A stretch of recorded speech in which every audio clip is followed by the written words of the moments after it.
Hi everyone. So it's almost noon, so I'll still say a very good morning. I need everybody to wave me hi and good morning. Good morning. Okay. So I like the crowd to be more active because this is talking more on how you understand clean code and having green code strategies. So today my talk will revolve around how I have been developing applications on clean code and green code, and how I've been attaining software development in a sustainable way. And I would like to start my talk with introducing myself. I would like to introduce myself not as any of a software engineer or any of an innovator. I like to call myself as a learner because I'm here always to learn things up. And I've been an innovator in many of the tech stacks in hackathon, Smart India Hackathon, India Africa Hackathon. So feel free to ping me on any of the hackathon strategies. My first talk in the morning was Hack the Clock, and this is my second talk. If you missed any of it, feel free to ping me on LinkedIn. I'll have a link to my talk. And I like to express my thoughts over public speaking and also blogging things up. And apart from having me on coding part, I would like to engross myself in nature and soak in whatever nature has offering for me.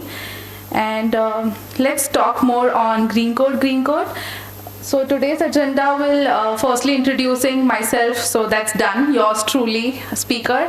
And I'll keep it very simple today because it's a lightning talk, and I would like you people to take some good clean code strategies and green code things up. So we'll talk on what's clean code, then code versus what's value. That's the major icing over the cake today. And what's the green code, and I'll explain some green code sustainable strategies using a case study here, because I believe in having more practical knowledge rather than just an over hypothetical scenarios. I'm a pragmatic programmer. So let's start with what's a clean code. Clean code means just being more readable. This is what I used to read in a lot of books, meaning you have to have readable variable names, you need to have function names, very much meaningful. You can format your code, you can indent your code. That's all about clean code, right? You have heard it very number of times from n number of authors, speakers, but today we'll have a new dimension to it, and I would like to have your contribution in the same dimension. Apart from readability, so taking you what readability means to me and to my manager as well as my team. This is what my manager does to me when I say readability. He tells me to change the name of the channel as well on Slack. That's kind of readability that he actually encourages me to have. Not even in the code, he wants me to have Slack channels to be named in a very specific way so that they are maintainable, more accessible, more portable. And talking about maintainable codes, functions, as you all would be knowing what functions are, not taking too much time on functions. Single responsibility model is one of the first solid principle that anybody comes across. And single responsibility as in you need to understand that one function needs to only produce one result. And if you have anything else, then you can inline various functions and call them by themselves. And you need to understand that functionality and modularity needs to combine together so that they are more loosely coupled. That is, they don't repeat themselves much, right? So that is the dry principle that you need to understand. These are very bookish things that I have been hearing. So I have a new version of things. I'll walk you through that. And obviously clean code means it should be efficient, more of you have heard about DSA problems, right? Your code chef and lead code doesn't approve n raised to 2, any of those, right? So those are kind of efficient algorithms, and it should be basically bug free. So these are what a typical engineer would understand by the term clean code, but that's not me, that's not my type of definition. My type of definition is very different. Modern problems require really modern solutions. So today I'm here to introduce you to my kind of clean code rather than just the bookish knowledge of having just variable names to be more meaningful. I would like you to answer me this. What's MVP? Minimal viable product? That's according to the ideal bookish knowledge that and the most managerial term that you have been hearing. For me, it's most valuable programmer. And that's where I define myself to be a different programmer than anybody else. Anything that you write, it's a liability, right? It's not an asset. The code that you write will be reviewed by somebody. You need to maintain it, you need to refactor it, you need to also document it, and you need to also throw it away sometime later, right? Don't you think it's a liability rather than an asset, right? So rather than coding it and making the problem solve, you are adding more tasks to your own thing, right? So I would like to take it one step different than minimal viable product to most valuable programmer. I prefer low code strategies, that is lesser the number of lines. The more the better the problem is solved for you as well as for the end delivery product. And this is achieved basically by adding more value to the product and actually delivering better value rather than just adding more code to it. Because more the code you write, more you need to maintain it, right? You need to understand that. That is the most difficult part in anybody's life as a developer. And you adding more burden to yourself, that's not what you encourage, right? So less is always more. This is what my philosophical terms in terms of life as well. I have less people around, but I have quality people around. So that's what less code means in terms of clean code to me, rather than just having functional names to be more meaningful. So yeah, writing a clean code is not just set of rules, it's a mindset that you develop, right? It's a psychological term that you take it onto your upbringing and also to a habit that I need to write so well that it doesn't come up to me that again I need to understand that who wrote this code, right? So that's about clean code. I hope you took something valuable out of it rather than just code. It's a value that you drive, right? Code is an liability, not an asset, but I define it as an asset for me because I low code it. Let's move some gears. I have almost half time passed, so I'm switching my gears to green code strategies. What do you think green code would be? Green code would be. Any answers here? Green code?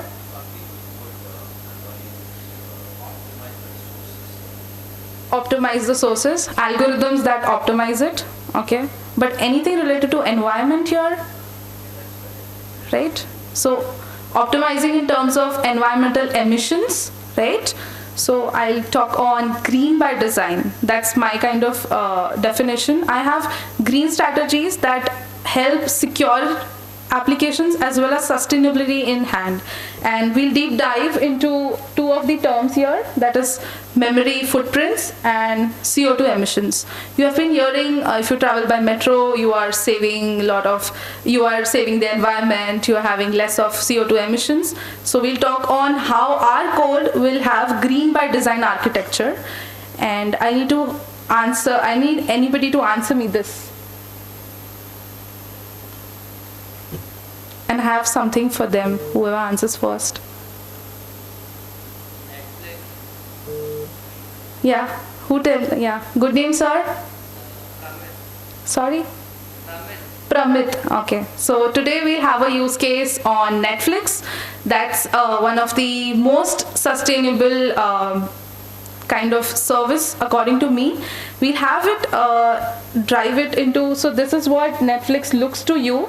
But for me, Netflix looked like this to me because of the green code sustainable strategies that it uses. And we need to understand that how the secret sauce behind Netflix works. And that's what we are going to have some amazing facts to be noted here. Any of the video streams industry that you take it into account, they are approximately having 4% of the greenhouse gas emissions that goes around. That is almost 2x of the airplanes aviation industry that you are traveling, right? So you can understand how much coding generates CO2 emissions and harm our environment. And I know it's a little boring of these statistics, but before going to what amazing Netflix is, you need to understand the struggles behind it, right? And also there is some term named as renewable energy credits, RECs, that helps Netflix reduced their carbon emissions by 90%. And how? We'll discuss that. There is some statistical data that any human breathes around, so we exhale as well as we inhale some carbon dioxide, right? So there's 40 grams of carbon dioxide that we inhale per hour. And Netflix, it just 0.5. So you can understand how efficient and carbon efficient, friendly, environment friendly, code and sustainable green by design architecture is built in Netflix. So let me deep dive into what Netflix does. So there is this, so any of the applications that you have seen, right, it has some kind of architecture, right, front end, back end, and some middleware. So Netflix has this front end, the client, the back end, where the AWS sits in, where it has all these services, and there's the CDN architecture that it has self-customized to attain sustainability. The client could be anything, like you can access it through mobile app, you can access it through web browser, or you can access it through any of the TV applications, right, like you usually do. And the backend is basically an AWS server which handles all the content, personalization, database, everything that comes at the backend. But what's the most fantastic part about Netflix is CDN. That is the major cream that separates it from being sustainable, and that is having a custom open connect appliance. So let me take you to just one of the architecture here to make you better understand. As you can see here, am I audible? Yeah. So as you can see here, this is Netflix server, and there is this ISP provider. There are a lot of partners, the ISP partners in all of the regions. So let's consider we are right now in Pune, right? So there will be an ISP provider in Pune, but we are in Pune in Anand Nagar, right? So there will be a specific local ISP as well, and Pune is in Maharashtra. So let's deep dive into the zoom out the picture, right? So it's Anand Nagar, Pune, then it's Maharashtra, then it's India, and then it's the globe, right? So there are this ISP providers that partner with Netflix server. And there is this custom network that actually sits in here at the local environment, and we as an end user hit the custom network. And what this does is, you never hit the server, you never hit the actual Netflix server. Always you hit the local ISP, and that is the differentiating part about Open Connect. You will never, if you are hitting something very near to you, you will get it immediate, right? You'll get an immediate response. That is low latency and high throughput. So because of low hitting to the Netflix local, the main database and the main server, there is this local caching that goes on. And that local caching is the main crisp of it, which differentiates from being sustainable and efficient. So I'll walk you through that as well. This is that Open Connect CDN. So CDN is Content Delivery Network, which we discussed right now. There's this local ISPs, right? Are you with me? Understanding? Local ISPs. So there's this custom Open Connect that goes on, which has this local caching at ISPs. This will basically, if there's a movie that releases, right? So already Netflix has content personalization. It knows that there's a lot of traffic for this movie. It will automatically local cache it to all of the local servers from wherever the traffic is coming from. And that is where you are majorly not hitting the traffic loop and not waiting. You are having low latency and high throughput there. And you have fewer data centers because the infrastructure is not used much. You're never hitting the actual server.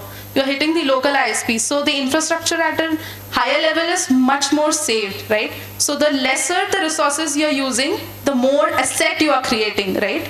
The less liability you have, the less you have onto your plate, the less you can manage it, right? You don't need to manage it because the less infrastructure you have. So this is what liability and asset code versus value drives here. And reducing latency, as we already talked, it will be hitting the local server and avoiding long distance data transfers. So many of these applications that we see nowadays are incurring a lot of cost. Why? Because of the egress and ingress that they bear in, right? Lot of traffic goes on, everybody is charged, even the provider, even the customer, both are charged. And that's where Netflix stands way ahead than that, because it is never hitting the actual server, it is always hitting the local cache. Coming to another strategy that differentiates Netflix sustainability green core strategies is having microservices. So Netflix operates basically right now, as of the current, approximately 700 microservices. So you may be wondering how these work, right? Microservices are basically having one function which works isolatedly in itself. It is independent of any other thing. So even one microservice can call any other microservice independent of each other. That is loose coupling architecture and high cohesion. That is the kind of term that they use. So that is the kind of architecture that it has built. It has 700 microservices and at highly huge scale. So you can understand that how well these scaling and independent architecture works, right? So this is what microservices enables in. And these servers that you see, they are always stateless. Stateless as in, what I mean by stateless is they don't store the actual local data. Yeah, just give me 2 minutes more. It never stores the actual hitting point and the client data. It always goes to the API, REST API, how they work, just like that it works.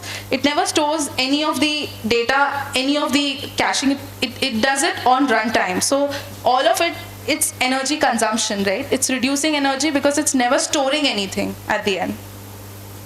So this is what microservices has to bear in, and one of the amazing facts that I already told you about the renewable energy credits. So renewable energy credits are that local geographical edge locations, right? The CDNs that you have heard. The CDNs are nearer to you. So the more nearer to you, the less amount of traffic you need to follow, right? The lesser the path, the less the energy consumption. The less the energy consumption, the less will be the cost that you will bear, right? So this is that local geographical redundancy for reliability works, and this has many to do with disaster recovery kind of scenarios, right? Lastly, coming with sustainability in hand with security, how they both go in hand, that is through digital right management. That is a kind of encryption that anybody, so if there's a local cache, all the data that is stored in the local cache can't be accessed by anybody. You need to log in, you need to have authentication, authorization, then only you can access the data. So that is actually having encryption that prevent privacy. So that's about intellectual compliance and properties. Last, I would like to just quote one thing that I love about Netflix. I'm sounding like I'm branding about Netflix, but I'm not branding. I'm just making you fall in love with how I am in love with the green design of Netflix. So to entertain the world, we need to have a more eco-friendly world around us, right? That's what actually Netflix quotes. You can just scan this quickly. I have one amazing thing, because how I believe in sustainability is not through just a concrete concept, but how I follow that as an habit. So let me know if you are able to access that. Is it accessible? Are you being redirected to a... I wish I could give that. Are you able to browse to a LinkedIn something?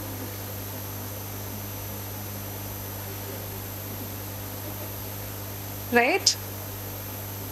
Is it working for all of you?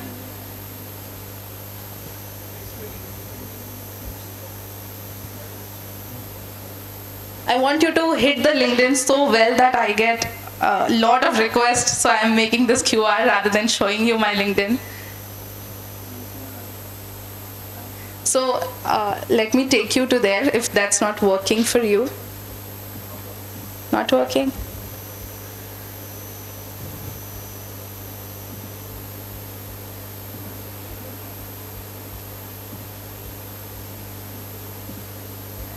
So yesterday we had a team dinner, right? The speakers dinner. So that was me with one of the amazing person. You all may be knowing him. And that's me almost 6 years apart, wearing the same top, exact same thing, 2019. You can see the 2019 year, right? And that's what sustainability means to me. I don't follow any of the concrete principles. I follow everything in my life, and if I say something, I abide by it. That's what I follow. That was a cute little thing that I had for you all. So I am already running late.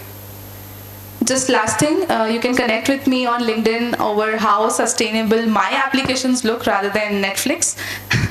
And we can talk more on that. So yeah, thank you DEFCON basically for having me, giving me this opportunity very early in my life and understanding code versus value in better terms.